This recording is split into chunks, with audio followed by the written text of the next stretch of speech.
Iniimbestigahan na ng lokal na pamahalaan at pulisya kung sino ang nagpasimula ng mga gulo sa mga pagtitipon sa Maynila nitong September 21. Ayon kay Manila Mayor Isko Moreno, kabilang sa mga iniimbestigahan nila ay ilang dating politiko, negosyante at abogado. Sabi naman ng Manila Police, may iniimbestigahan din silang rapper. Tinitingnan naman ng Department of Information and Communications Technology ang grupong Anonymous PH. Ang grupo raw ang nanawagan na magsuot ng itim na maskara at damit na mga sasali sa kilos protesta.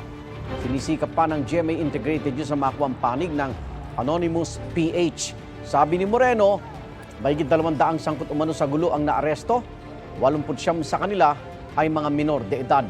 Ay sa PNP, mahigit 100 nilang tauhan ang nasugatan sa riot sa Maynila.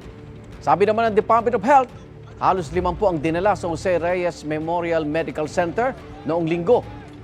Isa ang patay dahil sa saksak. Inaalam pa ng pulisya kung konektado ang kanyang pagkamatay sa mga riot. Kinundina ng Malacanang ang anilay pagmamanipula at paggamit sa kabataan para manggulo. Kapuso, huwag magpapahuli sa latest news and updates. Mag-iuna ka sa balita at mag-subscribe sa YouTube channel ng GMA Integrated News.